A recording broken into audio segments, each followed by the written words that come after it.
After students finish their college education, even their school education, there's no guidance, there's no information to them what to do next. And they get really confused and they are lost and they cannot take a career decision afterwards. And this is a prevalent and a major problem with very talented students in Asia, particularly in India. And what happens if these things are missing, if there's no guidance, there's no information to these students, there's no counseling, either they opt out, so we have loss of talent, or what happens is they end up in a lab or they end up at a place which is not as per their talent, or which is they deserve better than this, basically. So they get trapped at a lower or wrong place. Now, to overcome this problem, what we have done, my friends and I, we sat down together because this is a huge issue, huge problem. So we thought we should do something about it. If we came out of college, we came out of universities, we had no information. This should not happen to the next generation or new students coming in. So we sat down and we came up with an idea, something called SeedingSTEM, which is basically providing consultancy on the subjects of science, technology, engineering, and mathematics to school students, to uni students, and even to higher ranks, even to scientists. So what we do here is basically we give information about all the international fellowships which are available to Asian students, or not Asian, to each and every student. We have a huge we have a Facebook page, and we almost have more than 25,000 people which are part of this group. So they are taking direct information and direct resources from our Facebook page, and we have a website which I showed previously. So we have a website as well, we have a Facebook page as well. And what we do on this Facebook page and website is we put success stories there, so that it's kind of motivation for new students. So for example, recently one of our colleague, he's from Bihar, and he studied like in a very local, very poor, far-flung school. But he came from there, and he's right now a postdoc fellow at University of Southampton, and he has recently published Science Immunology, trying to find out a robust vaccine for Zika and dengue and other viruses.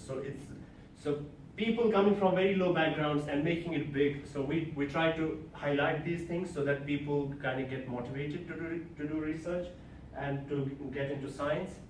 We also do webinars where we interact one-to-one with students via webinars, and we listen to their questions and we try to address them if they have any problems regarding any fellowship or any career step forward.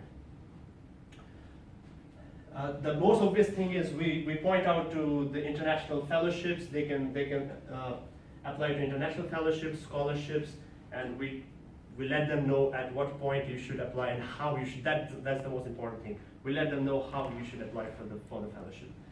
Just how to write a nice cover letter, how to write a nice CV, and how to write an email to a supervisor or a professor.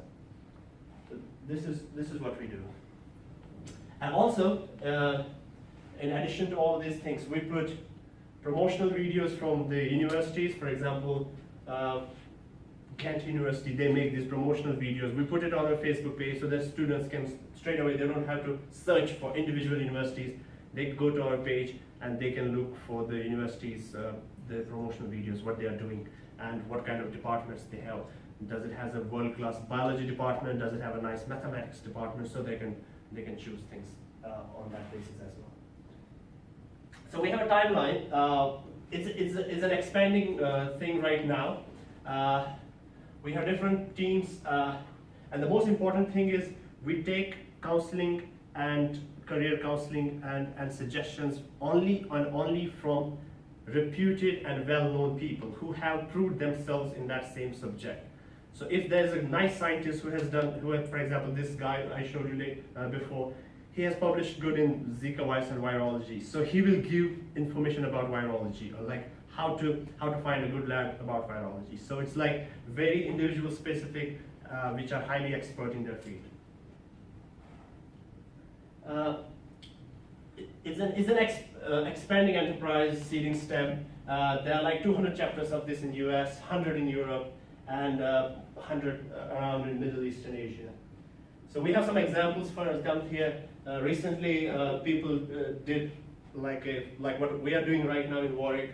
People sat down in Imperial College and they tried to decipher this knowledge and to let people know what SeedingSTEM is doing. Again, back in my own state in India, in Jammu and Kashmir, one of our bright colleague from Harvard, he came over and he gave a presentation and to let people know what SeedingSTEM is doing, just to inculcate the taste for research and science. Also, we did some in Aachen, Germany. One of our colleagues did it there. So we are doing it almost everywhere. And these for Finland, Spain, Italy, and other Middle Eastern countries, this will follow in November. And that's actually it. So this was Warwick edition. So I did Warwick edition. The aim of this thing is we try to, get a global coverage for this thing, so that we get a recognition back in India or in other places that these people have a global outreach, so that they're doing good things, basically. And this is it. So thank you very much for your time. I told you it won't take more than 10 minutes, so that's it. Thank you. And if you have any questions regarding SeedingSTEM, you can ask me. I'm not the